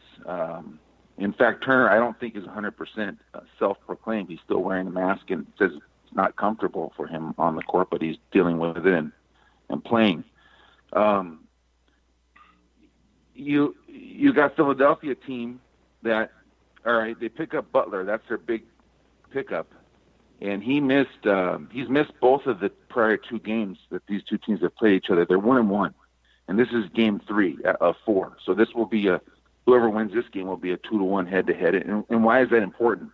Because they're 3rd and 4th in the East right now. And we talked about standings starting to become, meaningful. In fact, the quote we used the other day was Joel Embiid's quote that, the next 3 weeks are going to shape our season. That's pretty good leadership. And he is the best player on the court tonight. Let's not forget that. And he had 40 against them last time. 20 and 14 at half. 14 rebounds. So, there's some ammunition on that Sixers side. And I was just mentioning Butler, their big pickup. He has not faced the Pacers yet. This will be his first time facing the Pacers. So, I really believe that Philadelphia is the right side here. Okay, so now you look at the points. What do you get? I like this too. They're getting 4 points. It's 3 on the report, but it's now the morning has come in and check the lines. I just checked it 5 minutes ago, and Philadelphia is getting 4 points. So I don't mind. That shouldn't worry any of your followers, because when the points go against me like that, I'm fine with that. That doesn't mean we're on the wrong side. Okay, that just means that's where the line's settling in. The Pacers are at home, and they do have a good home court, advantage. But this is like a playoff type game tonight, in my opinion. And I think Philadelphia is going to come in ready to play a really good game. So the Sixers plus the 4. It doesn't bother you that the Sixers have a losing road record this year?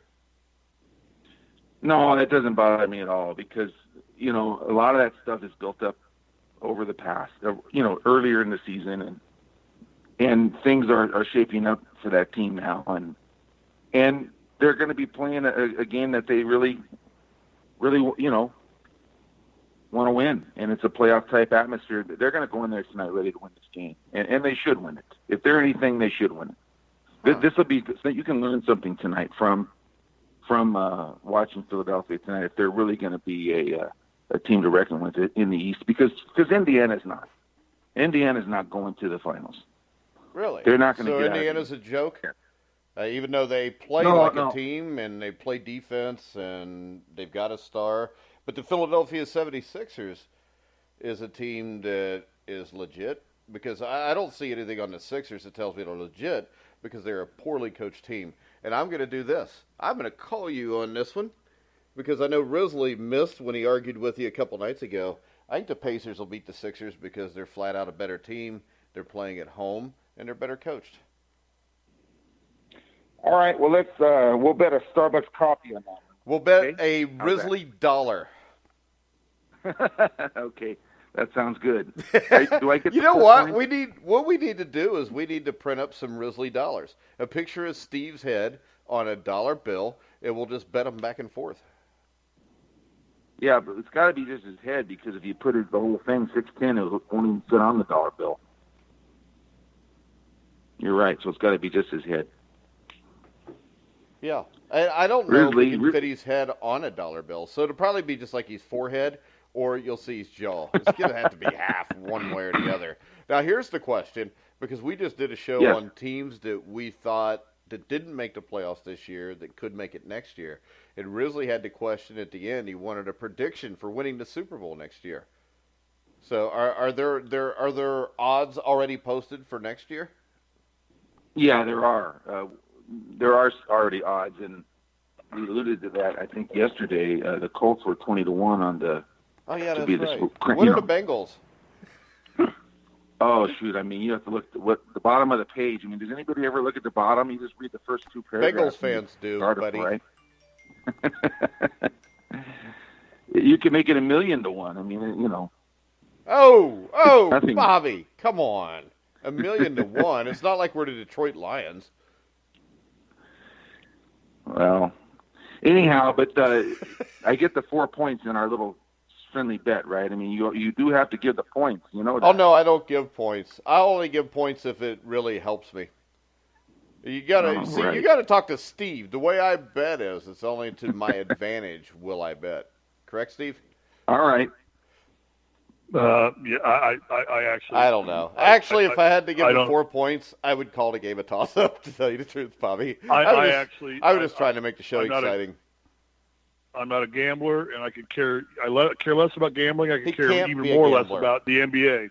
He can't be a gambler because he loses every prediction.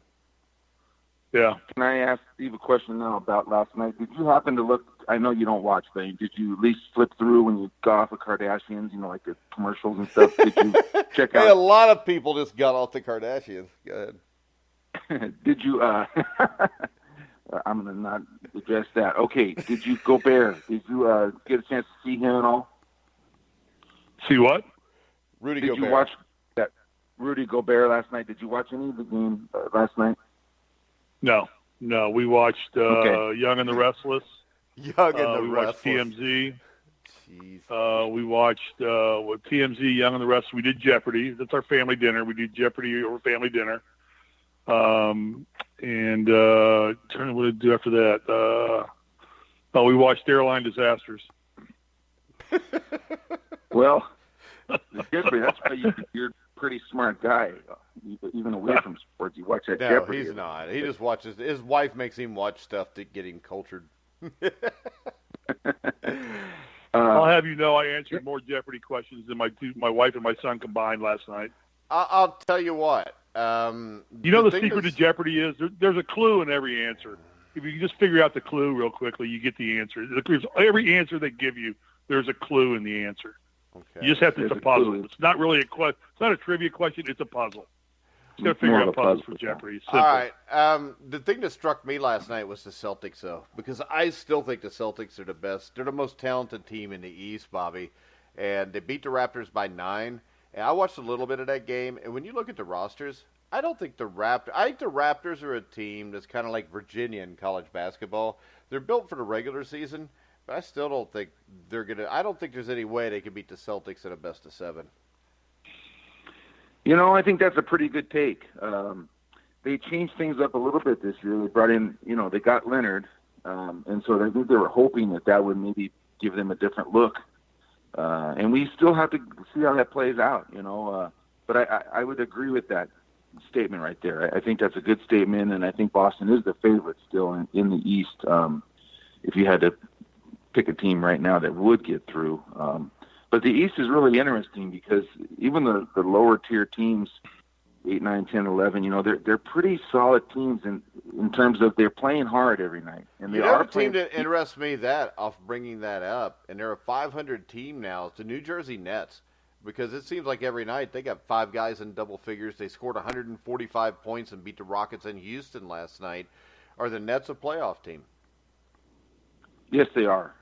That's definitely our playoff team. And there's another example of an East Coast team going to the Western Conference and covering, or in this case, winning at the Western Conference.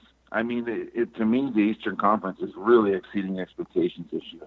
That's another great thing to bring up, Mike, because come on, that's no one had been stopping Houston. I don't particularly like them to get out of the West at all, but I mean, Houston's been playing better of late. Harden's going crazy, and Nets went in there and beat them. Yeah. So, Steve, see how I asked Yo. two relevant questions to the NBA while you just sat there and twiddled your thumbs? No, I was watching Ambush Makeovers on Hoda and Kathy Lee. Hey, Something oh intelligent. my God, really? I don't find the NBA intelligent. The NBA is a joke. I have no use for the NBA whatsoever. It's championship wrestling in gym shorts is what it is. Well, I mean, I think it's what I would like to try to get you to believe is that I think it's a little better. I mean, I agree with you have a point overall over the years. You know, there's too many games.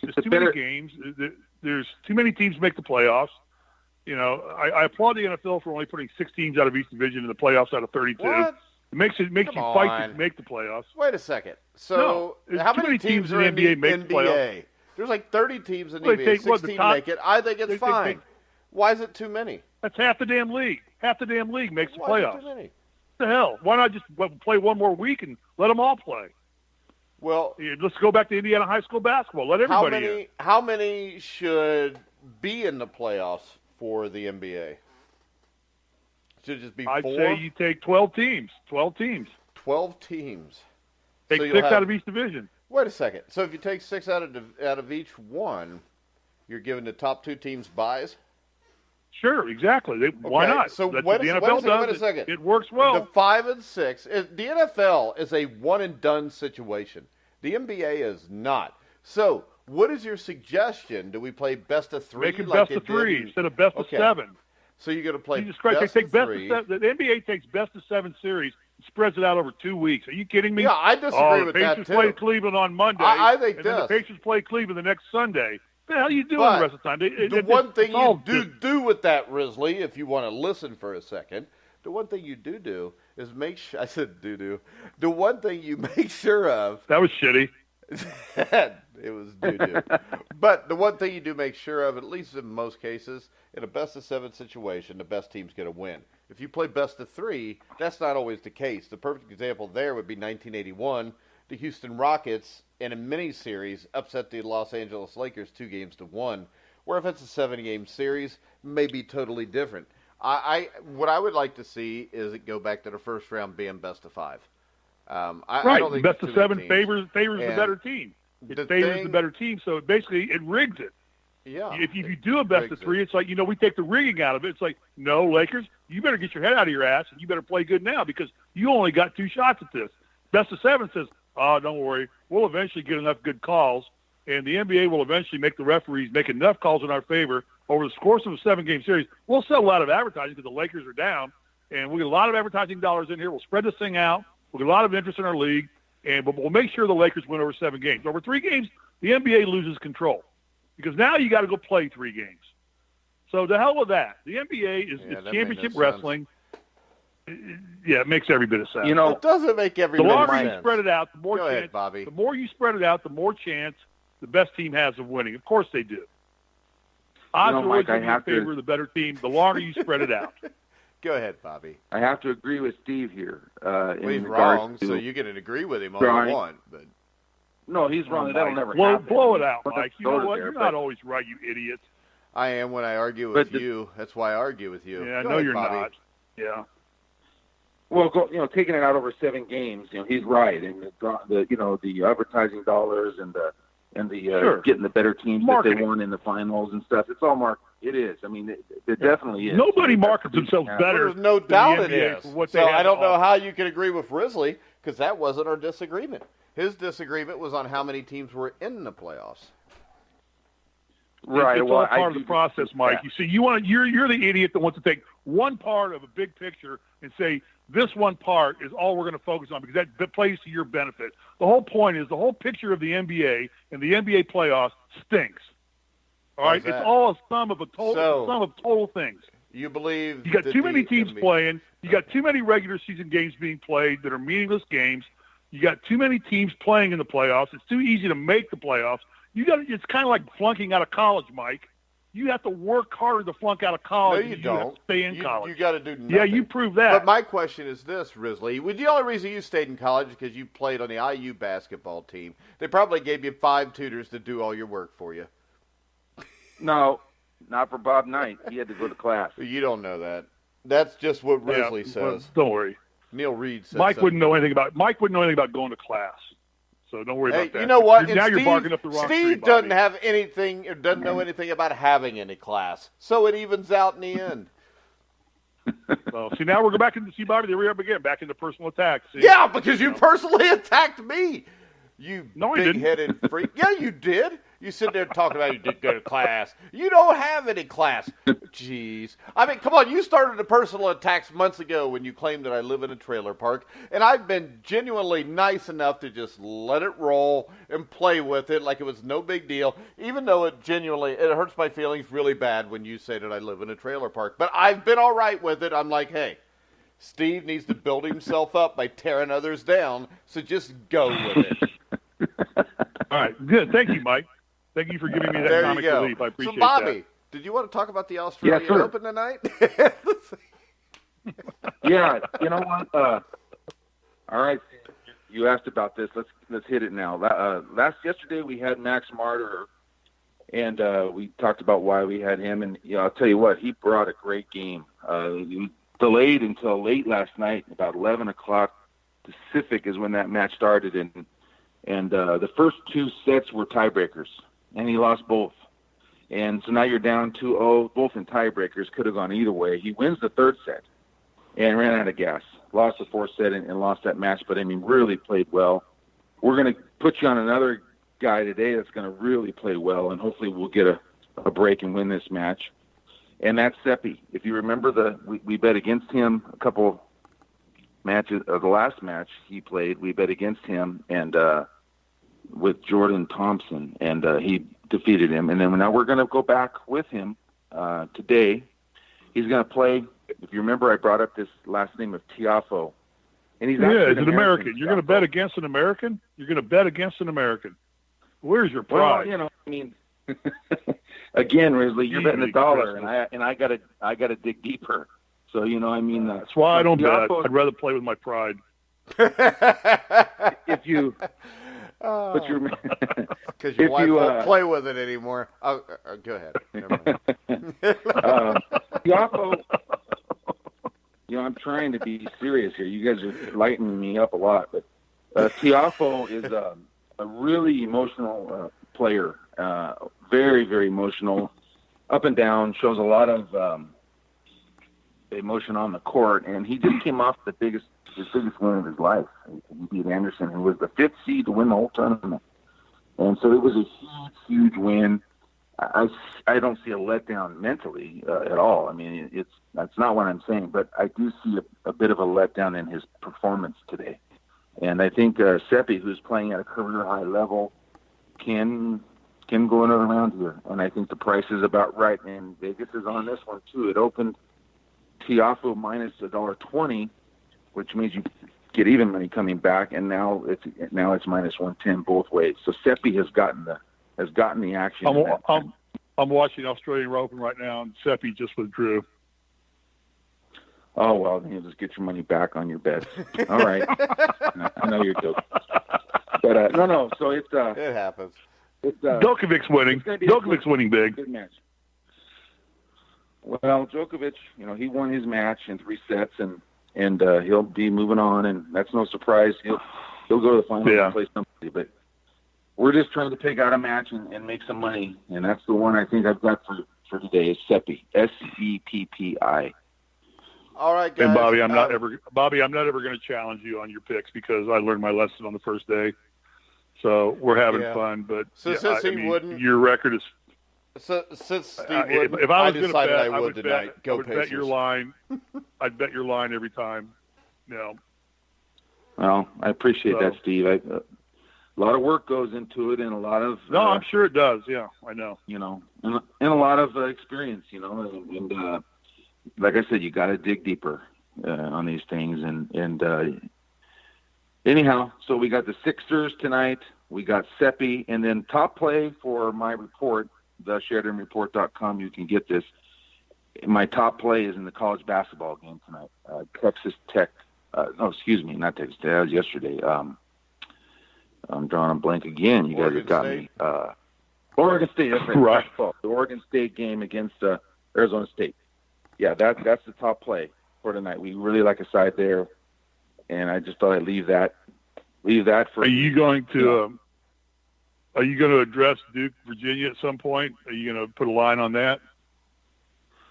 I doubt I would be on that game. I think Duke's, probably the best team in the country, but I don't follow it like Brian does in terms of like that. I look at matchups on certain nights, and that's what I do. And I'm probably not going to find a matchup in that conference.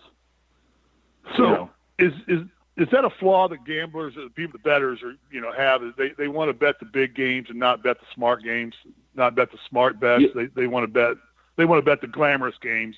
Like everybody wants to go bet on Duke, Virginia, which is really probably not a smart bet. But you take the lower end bets, the sure winners where you can make money. So it's kind of like me. I would bet the big bets. That's why I don't bet, rather than listen to you and say, go to this lower bet. You're going to make money if you take this, because it's a more sure thing. Is that right. true? No, Steve, that's absolutely true. The public falls in line betting the national TV game. We happen to be on that tonight in the NBA, but they bet the glamour game, the national TV game. They bet too many games. They want action, and they want to have fun with it, and that's okay if they've set aside entertainment dollars to give away. That's what they'll be doing. But just to make money, it's not entertainment dollars. You're exactly right. You've got to go to the matchups, and sometimes. Because basically, in gambling, in sports betting, is there anything in the world you can't bet on? I mean, is there any taboo thing you do not bet on? Me personally? No, well, I mean, or Vegas. Just If you go to Vegas, is there anything that Vegas says we don't take those bets? Period. Yeah, I think some of the things that have been like they used to take greyhound racing, the dog racing. They don't take that anymore because the fixing. That's extinct anymore, and I don't think they even do that anymore. I think they're outlawing it in the next year or two. Yeah, greyhound racing is going away. Yeah. Right. So that came to going away entirely. But highlight? Do they still have highlight? Is that still a sport? Yeah, okay. I don't know. You can't bet on that either. Can't bet on highlight. No, you used to be able to, but not anymore. All right, so Bobby, tomorrow we're doing our conference championship preview show. You want to come on with us and Anthony Servino and break down the games at noon? Sure, noon. That'd be 9 a.m. Yeah, sure, I'll do that. There's a game I like that for my report. We're going to be on one of those teams as a top play, and I can be able to talk about that tomorrow. That'd be great. Well, the other thing we could do, so you don't give it away, is we could pick the game straight up, and then you got your line. So, you know what I mean? All right. Yeah, we can come up with something like that. That's fine. Yeah. I don't mind. Whatever you want to do, Mike, is fine with me. All right. That sounds good. I'd love to come on. And you don't care what I think, right, Bobby? It's only whatever Mike wants. Yeah. Thanks, Bobby. Well, I'm the one to support you. I'm the one that brought you to the show. What? And here you really? I'm the Bobby you and I started to the conversing show? back and forth. I'm pretty sure I called you and said, "Hey." On. Oh, you did? All right. Yeah, I think so. Yeah. Okay. You guys are. Yeah. Jeez. I'll tell you what. Jesus Christ. Well, Goodpaster, you want to take credit for everything I do. You don't do anything. That's why I take credit for everything I do. You know what I really like, Goodpasters? When we get into conversations about night, how you think you know more about night than I do. That cracks me up. I don't think I've ever gotten into a conversation with you about Bobby Knight on air. We do it every week. We do? Yeah. Okay. Where was I going to go from here? See, you threw me off a little bit. Exactly. I know, Bobby. Are you keeping a running tally of your picks with us? Can you do that so we can kind of tout that? Yeah, I'll do that. Yeah, that's so what? fine. Do you have any idea where we've had you on? What all this week? I think it's somewhere like 10-3 or something, aren't you? Yeah. What's your rate? Do you have a rough idea? I want to, because I think that speaks volume. Is the consistency. Because I kind of follow your games now. Because I like I said, I don't gamble, I don't bet, but I follow him. Like, geez, this guy. That's why I'm not going to argue with you on anything you say, because I'm not smart enough. Unlike Goodpaster, I can handle Goodpaster. That's no problem. Sure you can. That's why you haven't won once against me. Not once. 0 in a year. None. Okay, Bobby, let me get back to talking with you. So, Yeah. get interrupted here occasionally for insane people. Yeah. So, but what I'd like you to do is just kind of keep a running total of the picks you put out on our website or put out with us on our show, and let's just do a daily total and see where you stand. So right now, I think you're about, like Mike said, you're like 10-3 or something like that. Well, something like that. But what I want to clarify so that I could do it correctly for you is: do you want the whole report, or do you want just the ones we go over on the air? Just the ones we go over on the air. Just those are because I don't want you to give the farm away. I want to show what people you do when you talk the ones you give away to us for free, and then I want to just promote you and say, look, if you want to make money doing this, you better go to the Sheridan Report and spend the $10 and get it, because it's a great investment into making money if you want to do this and try and make a living off of it, or make some wildly fun spending cash with it. So if you're 10-3 with the picks you make on our show, that's all I'm interested in right now. Yeah, that's the rest of it, they can go buy it from you. Don't give anything free. Don't give anything away free that you can sell. Right. Well, it's okay, because selling the picks again is not my priority, and my priority is to help you guys and help your fans learn and make some money. So I'm okay with any of that. But yeah, well, I'm working on Bobby the Greek. I want to create Jimmy the Greek. So we're going to promote you that way. Let's do it. I'm good. All right. I'm good with that. So if people want to sign up for the Sheridan Report, only $10 a day, $50 a month, where do they go to do that? TheSheridanReport.com. How do we follow you on Twitter? At Sheridan Report. There we go. Steve, anything else for today? Before I try to wrap the show up and you interrupt me? Let me see if I can get it out before I interrupt. I hate interrupting you, because I know you just what do you got now? Fire. Let me if I have anything. I'm trying to think. Well, I really don't. Except I'm enjoying having Bobby on. Bobby, come to the table tomorrow with a joke, would you please? Well, I will. Come with a joke. He does. He comes to the table with a joke every day. The joke is you, Risley. Are we ready to wrap this up? Wrap it up. All right, Bobby, guys. You staying dry in the Inland Valley? You guys dry out there? I'm glad you asked that. It's not dry at all. Just a second ago when we were talking, and you might have heard me in the background say, what is that? My phone, the iPhone, had an emergency warning. Yeah, flood warning? Yeah, flood warning, and it kind of threw me off for a second. And did you get that on your end? I shut those things off. I don't want to know when I'm going to get killed. I just want to have it happen. Yeah, it's raining hard out here, Mike, and we're not used to it. It's pouring out here big time. Well, yeah, it's raining. Can do this all day too. And luckily, it's icy rain falling on the 6 inches of snow we got last weekend. I'm hoping. Bobby. Here's the thing, Bobby. I told Mike this before you got on the air. Is this is considered our winter storm. When it's 59 degrees out and we get rain. And Saturday and Sunday it's going to be in the Inland Empire and in the Valley. It's going to be mid-70s and sunny and beautiful, while they're dealing with 12-degree temperatures and a foot of snow falling on their face.